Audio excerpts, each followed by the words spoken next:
I tell people all of the time, people who have been molested, people who have been raped, we look at sex completely different from people that didn't experience that. When you have been raped or molested at a young age, you tend to look at sex differently. You tend to look at it's either two things. Either it's repulsive to you, or it's you think nothing about it. You think it's as casual as a salutation, as a handshake. You don't value it. You don't think of it as like this huge thing until you're retaught that it is valuable. When you're young, when you're a child and someone is having sex with you, you do not value it. You don't think, oh, I need to hold on to my virginity till I get married, or I shouldn't sell my body, or I shouldn't be promiscuous. I shouldn't just have sex with anyone. No, if you've been had sex with over and over with as a child, you're not thinking in that way. You have to be taught that. So when women are taught to just have sex, when men have just been continuously forcing you to have sex, you either go one way or the other. You either really fucking hate sex, or you really end up being promiscuous. Oprah openly admits, I was molested, I was raped, I was promiscuous, I was a prostitute when I was younger, and I changed my life around. Oprah will tell you that herself. She said it. She spoke about it. So back to Karrine Steffans. So Karrine Steffans, out of just nowhere, just randomly decides, you know, I'm going to tweet some things about fucking Oprah. I don't know what happened before Karrine Steffans tweeted this, but she tweeted, Oprah was a hoe. She was promiscuous after her rape, admittedly. Same story. More money doesn't erase the truth. Oprah was promiscuous. Maya Angelou was a prostitute. A woman's sexual organs, their functions, or reputation will never define or stop her.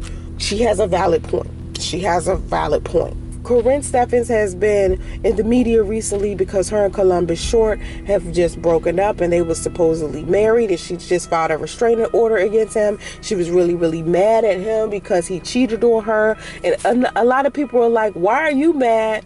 He cheated on you when you've cheated with everybody else's husband. It's basically karma. And you know what? I understand why people would think that. But again, back to this whole when people decide they want to change their lives. When she decided she wanted to change her life and wanted to be faithful and wanted a faithful husband, how come it's so difficult for everybody to respect that? Like, we all have a journey. What pisses me off about people is you look at other people's journey and you chastise their journey as if you have not done something as perverted or made a mistake or done something cruel or ugly to someone at least one time during your path. We all have made some kind of mistake or did something crazy in the learning process in our journey, and sometimes some people grow different from other people. And a lot of people who were born underneath the concrete end up coming out being a rose. Their history is not squeaky clean. They did some really fucked up shit when they was young, or they worked their ass off. The greats of the world, the most famous people in the world, the most wealthy people in the world, these people either came from the projects or came from the scum. They came from the lowest point they could and made it, end up soaring, end up being these great people. Look at who I'm naming here. We're talking about Maya Angelou here. We're talking about Oprah Winfrey here.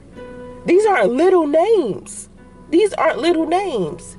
I could use somebody as significant as Jay-Z. This nigga was running the streets, dealing dope. He went from dealing dope to being like this huge businessman. You gotta start somewhere, and you gotta learn somewhere. And if you've been taught a whole bunch of perverted or negative things, and you decide to reset your mind, that says a lot about you as a person. That says a lot about your will as a person, because a lot of people can't do that. A lot of people can't do that. A lot of people get stuck. It's people that have all of these dreams they want to accomplish and can't. Stuck in a regular 9 to 5. Can't even think outside the box long enough because they've been taught this is how you're supposed to live. This is what you're supposed to do. And as an entrepreneur or a business owner or someone who wants to live their own dreams, you have to live differently than the way everybody else tells you to live. So to bring this back to all of this molestation and rape, where you're taught that sex is not a valuable thing, When you're taught all you are supposed to be on this planet for is sex, you have to relearn yourself all over again. You have to relearn how to behave in society. It's called sociology. It's called psychology. Your behavioral patterns are taught. Each person on this planet, your behavioral patterns are taught to you. So if you want to change your life, you have to change your way of thinking. So I will continuously have respect for Karrine Steffans, not because she fucked a whole bunch of people or because people call her superhead or she was this famous video vixen or whatever the case may be. I don't even respect the fact that she put everybody on blast. However, I do respect the fact that she keeps it 100 with herself and everybody else, because there's not a lot of people out there brave enough to do that. Now, me and Karrine Steffans got into it. Me and her really got into it on Instagram. You're seeing people post their trips. You're seeing people post a whole bunch of different stuff that they're doing. And so as I'm watching Karrine post stuff, she's talking about how she doesn't want to tell everybody who she's dating. She's learned how to keep, you know, her personal business to herself and not put nobody on blast. So she's been posting this for a couple of days. So then yesterday comes and she posts up this private conversation of her and Soulja Boy going back and forth about some rumors that supposedly was tweeted. Okay, somebody had tweeted it, all right? Whether it was her or him who tweeted, don't even matter. But I think it was him that tweeted something about her and she wanted it cleared up. So as I'm seeing people comment, people are, you know, saying certain things, and she's saying to people, you know, when people talk like this about me, it hurts my brand in Hollywood. It basically messes up my business and my money. So I say to Karrine, listen, everybody is always going to be trying to fuck you up in Hollywood, basically. You just got to keep your head on straight. Get your money. Don't worry about that shit, because I'm pretty sure whatever was posted about you ain't the worst that's being said about you. You survived it. This chick is superhead.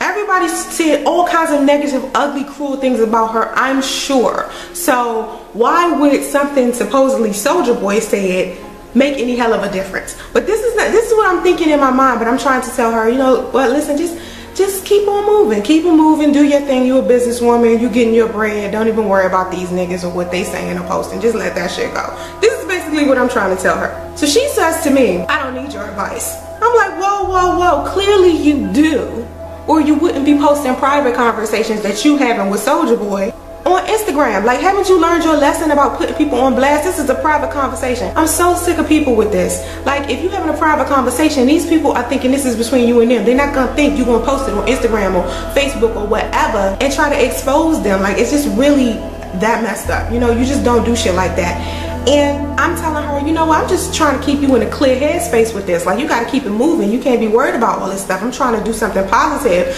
I'm trying to be friendly. And you over here giving me hell like I'm one of these niggas that done said something bad to you. All these people posting on there telling her to stop sucking dick and saying all this cruel stuff. But I'm the one she gets mad at and ultimately blocks. Me and her don't get along because of that. And I'm pretty sure she just had an emotional attitude. We all know that Karrine Steffans is sensitive, emotional. She has a whole bunch of shit going on, and she openly lives her personal life on Instagram. So, you know, she lashed out at me. So me and her, we not cool.